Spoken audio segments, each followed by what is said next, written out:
State your name for the camera. I am Greg Fisame. Fisame.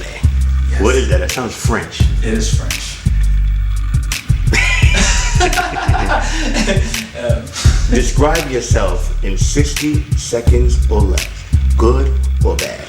Good or bad? I am very pleasant to be around. I'm a very likable person. I'm very emotional. Sometimes I could be a little bit self-centered, and I tend to put myself before everyone else. But then I kind of take a second to realize that, maybe that's not such a good thing. And then sometimes I find myself, it's kind of hard to say no, and then I become a people pleaser and yada yada yada. Because I'm like always on the go, doing things and stuff, and so fucking exhausted. But you have 15 seconds left. But it's, just gotta live life. That's pretty much it. Emotional. What is emotional to you? Emotional. Emotional to me, I guess it's how someone reacts to like a situation or a feeling that you get when you're around someone or something's going on. Like, with me personally, it's like, if you say the wrong thing, even though you could be joking, like I'll take it to heart. But if anyone else is like, they can brush it off.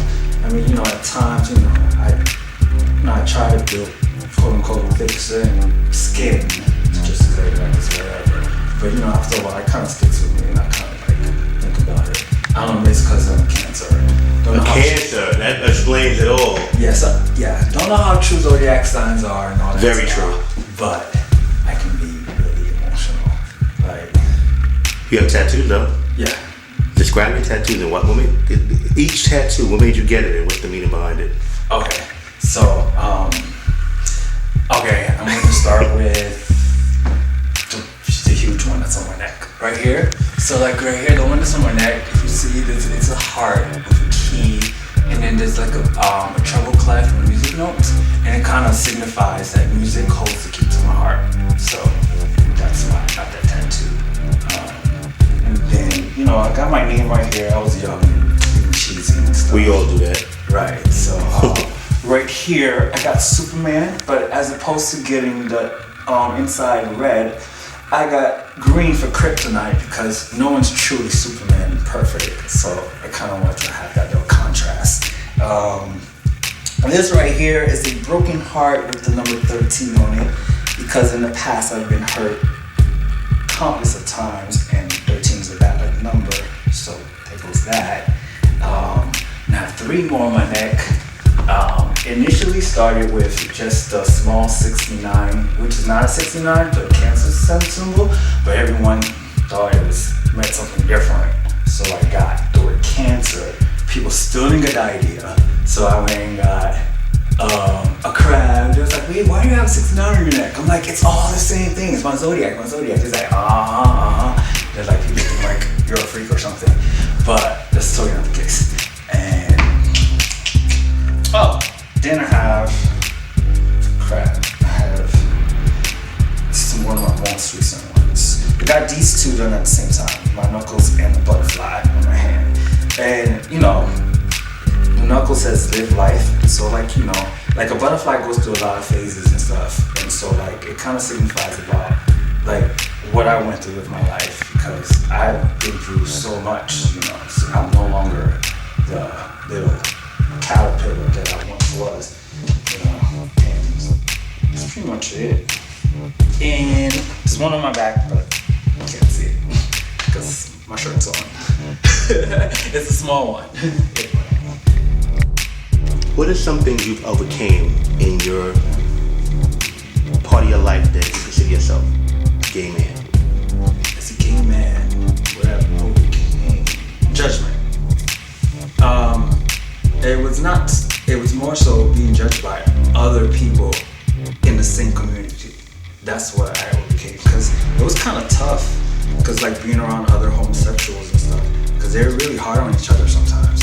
It was to the point where I didn't want to be around anybody that was in that lifestyle, and it kind of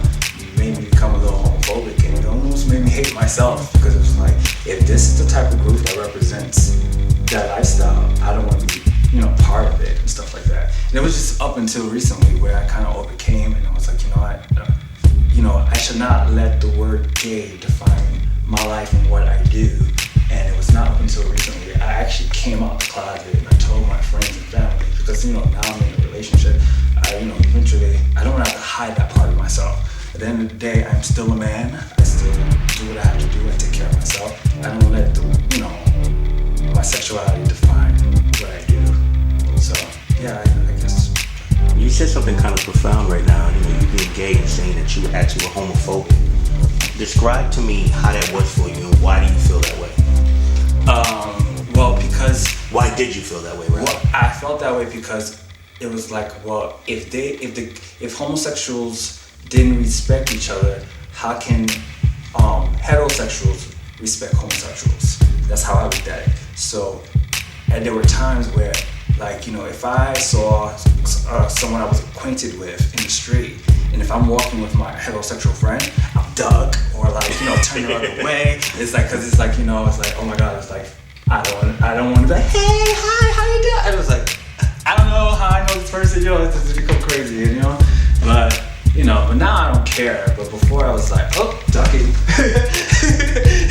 Would you ever say that you was embarrassed to be gay? I was never embarrassed. I was more so, sometimes I just wish I wasn't. Like if it was like a switch that I could just flip off, I'd do it. But now I'm like, I'm okay with it. I sing, and I'm gonna spit out a little something. I'm sure everyone's pretty much familiar with this artist. She's like groundbreaking right now. So I'm gonna sing Lord Royals. Alright, so here it goes.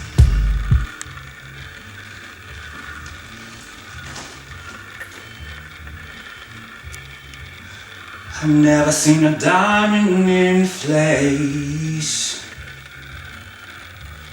I cut my teeth on wedding rings in the movies, and I'm not proud of my address. In a torn up town, no postcode envy, but every song's like gold teeth, Grey Goose dripping in the bathroom, bloodstains, ball gown, trash in the hotel room. We don't care. We're driving Cadillacs in our dreams, but everybody's like Crystal Maybach, diamonds on a timepiece, tigers on a gold leash. We don't care. We aren't caught up in your love affair, and we'll never be royals. It don't run in our blood. That kind of luck's the same price. We crave a different kind of buzz. Let me be your ruler. I can be your king, baby, I'll rule. Let me live that fantasy. So Greg, how long have you been singing, and what does singing do for you? I have been singing, playing around all my life, but taking it seriously, I would say 2 years. Do you feel you can sing? Yes. I ask that because a lot of people that can't sing feel they can sing, and I also know people that can sing that don't feel that that's good enough. I'm kind of like on the second. Like, I do feel like I can sing, but it was not up until recently I started believing that. It was just like, it took a lot of, like I would just be like, okay, I'm not gonna sing in front of nobody. I'm just gonna sing to myself. And stuff like that. And I would probably post something on YouTube, but I would never do anything live. And like this, there were times where I've been caught singing, especially when I'm working at my job. It's like, wait a minute, who is that? And it was like, oh my God, you have a nice voice, you have a nice voice. And then, after hearing that over and over and over and over, then I started slowly building my confidence. And then, I took the time to really listen after recording myself. And I'm like, oh, I can sing. It's not because I like to. It's like, you can do it and stuff like that. And so. What would you say your inspirations, or who your inspirations? Oh, I have many inspirations. Adele, Lorde, Lana Del Rey, John Legend, one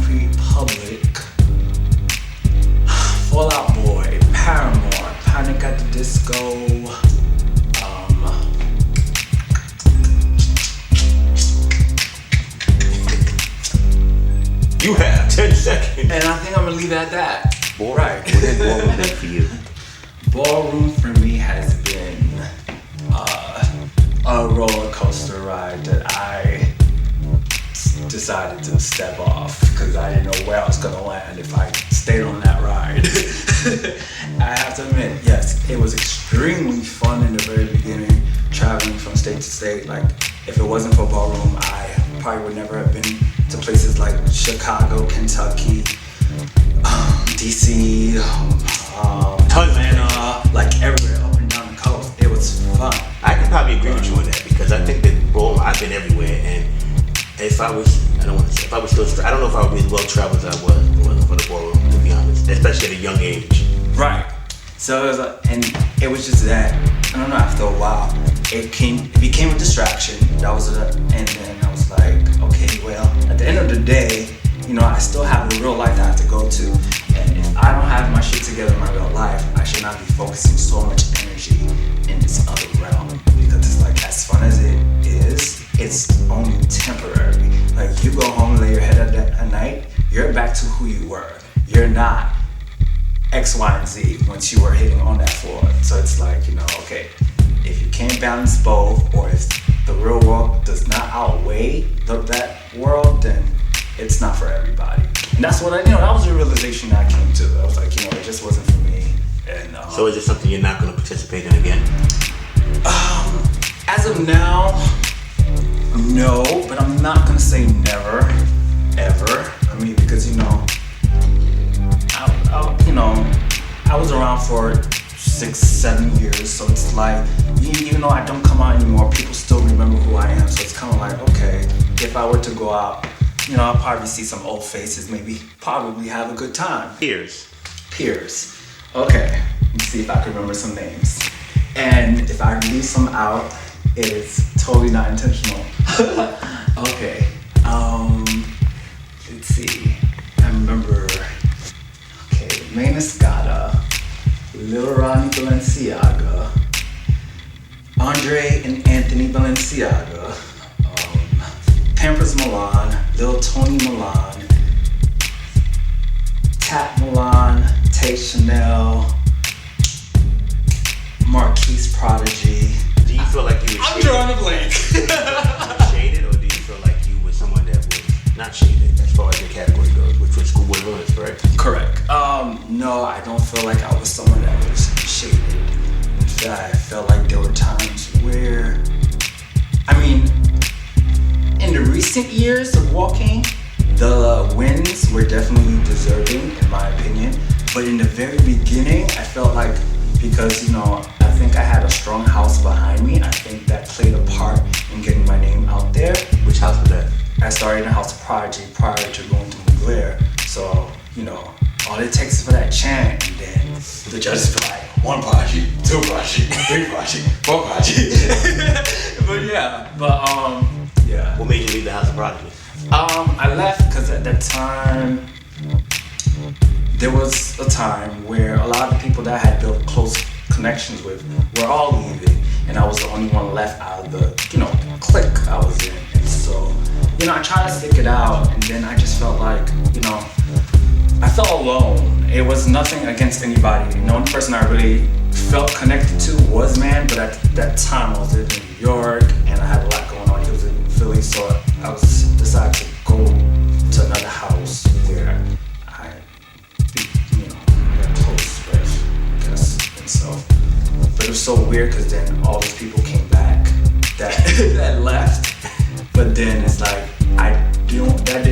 there were times, I'm gonna keep it real. Yeah. So there were times I thought about it, like recently, should I leave Montclair and go to Prodigy back? Because, since, Pretty's back, and Jason's back, and Rich is back, and yada, yada, yada. And I was like, no, because, I remember leaving and I felt so bad, and I apologized to him time and time over again, but it broke Man's heart when I left, and I don't want to have to put that same pain through in the founder that's in my house right now. So yeah, that was my reason for, I'm just gonna stay put, even though I'm not even walking anymore, but you get the point. Now bitch. Oh, you got now bitches? can we stop being so damn fucking ratchet? Like, I'm tired of riding the train and there's just like all these hood rats just acting wild and crazy like they got no home training. Like, it drives me fucking crazy. Like, I want to like enjoy my train ride to my destination without hearing who you swallowed last night and X, Y, and Z and who you want to fight over the littlest thing and how whatever. Like, can we just end it? Nah, bitch. Can we stop getting on long lines for sneakers and start getting on long lines for jobs? Nah, bitch. I don't know where to go, but I can keep going. I don't know. It just drives me crazy. I'm gonna stop. Yeah. You get it now, bitch, right there. To close it out, Greg, c'est la vie. Yep. How can people contact you? You know, people that may be interested in your story or a little bit of the insight of yourself that you gave or just your aspirations, you know? Okay. You guys can find me on YouTube, Facebook, Twitter, and Instagram. And if you just type in my first name, Greg, and then my last name, Filsaime, you'll find me. You'll find me. Anything you want to close out and say before you close out? Let's all make the world a better place by giving to those who are in need and